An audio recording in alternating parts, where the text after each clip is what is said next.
Kabilang sa 6 na nasawi sa lindol sa Surigao City ang isang sanggol na 7 buwang gulang pa lamang. Ang ilang epektadong residente umaasang bukod sa pagkain, mabibigyan din sila ng tulong pinansyal para sa muling pagpapatayo ng mga nasira nilang bahay. Narito ang unang balita live ni Bon Aquino. Bon. Ivan, tinatayang aabot nga sa 67.8 million pesos ang halaga ng pinsalang idinulot ng 6.7 magnitude na lindol dito sa Surigao City. Sa aerial video ito, nakuha ng lokal na pamahalaan ng Surigao City, makikita ang nagkabitak-bitak na bukirin sa barangay Lipata. Bakas din ang tindi na lindol sa mga malalaking bitak sa kalsada at mga nasirang bahay sa barangay Ipil. Ginawa naman ang paraan ng DPWH na mapakinabangan ng Anaw-Awan Bridge na napuruhan ng lindol. Ito ang Anaw-Awan Bridge na naputol dahil sa tindi ng lindol, pero para kahit papaano ay mapakinabangan ng mga tao, kinabitan ng DPWH ng hagdanan itong tulay. Kung galing kang Surigao City, dati nadadaanan ito ng mga motorista patungo sa munisipalidad ng Malimono at San Francisco. May mga residenteng unti-unti nang nag-aayos ng kanilang mga nasirang tahanan. Pero ang iba tulad ni Lola Teresita Edilior, umaasa makakahingi ng tulong para makumpuni ang kanyang nasirang bahay. Tumira. Wala man kaming kalipatan. Inabutan naman namin ang 4 na taong gulang na si Princess Shia Gilwano na nasa ambulansya kasama ang kanyang ama. Dinala siya sa ospital sa Davao para maisailalim sa CT scan matapos siyang mabagsakan ng hollow block sa ulo noong maganap ang lindol. Kasi po tulog sila tapos biglang yung earthquake, kaya hindi namin alam. Ako din hindi ko alam kung anong nangyari doon. Basta ang sabi ng asawa ko, nabagsakan lang siya ng yung hollow blocks. Saan po siya nabagsakan? Doon dito sa ulo. Masakit yun para sa akin. Anak ko yun eh. Pero wala akong magagawa. Disgrasya yun, aksidente. Panghinayang at matinding kalungkutan naman ang nararamdaman ni Joan Toldo. Nasawi kasi ang 7 buwang gulang niyang sanggol na si Jaliza. Kakaopera lang kasi ng sanggol noong nakaraang Lunes at nagpapagaling na sana sa Caraga Regional Hospital pero nasawi ito matapos ang lindol. Paniwala ni Joan, nagdugo ang sugat ng bata mula sa operasyon habang karga niya at tumatakbo pababa ng gusali habang lumilindol. Yung bote sa taas na parang may rosary, nalaglag sa kanya yung bote na medyo kalakihan din.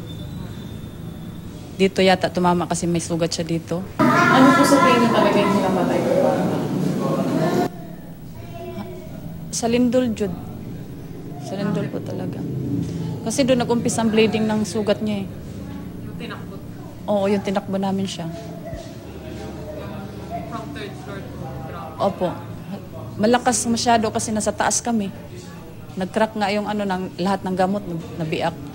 10 pasyente naman na nasaktan sa lindol ang nananatiling nakakonfine sa Caraga Regional Hospital. Ivan, hanggang sa ngayon ay problema pa rin ang supply ng tubig dito sa Surigao City. Samantala, dahil naman sa takot sa mga aftershocks, noong Sabado ay nadaanan namin yung mga residente ng Barangay Mabwa at Barangay Ipil na natutulog sa gilid ng Maharlika Highway. Ivan?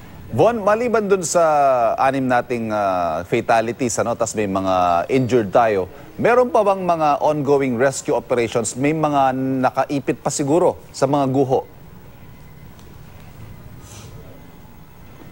Ivan, ayon dun sa rescue team ng Surigao City, wala naman ng ongoing rescue operations dito. At so far, magkakaroon sila ng assessment ngayon doon naman sa mga isolated na barangay o yung mga island na hindi pa napupuntahan ng local government, Ivan? Nabanggit din kanina ng NDRMC, medyo extensive yung damage sa infrastructure. Gaano kahirap, Bon, ang gumalaw dyan? How hard is it to move from one place to another?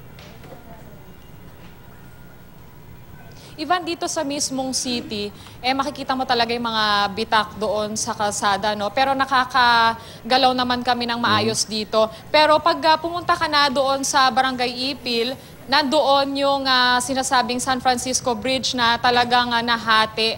At hirap doon yung mga residente, Ivan, dahil yung tulay na yon nagdurugtong mula Surigao City patungo doon sa mga municipality ng San Francisco at yung iba pang munisipalidad. At ang sabi nga ng mga residente doon, nahihirapan din daw yung mga may negosyo na dumadaan talaga yung mga produkto nila gamit yung mga truck nga doon sa tulay. So, Von, meron pang mga lugar na hanggang ngayon isolated at hindi pa naabutan ng tulong?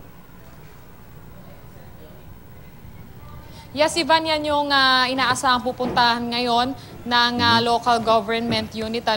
Yan yung Nonok Island at yung Barangay Talisay na sinasabing hindi pa naaabutan ng tulong. Ivan? Maraming salamat sa iyo, Von Aquino.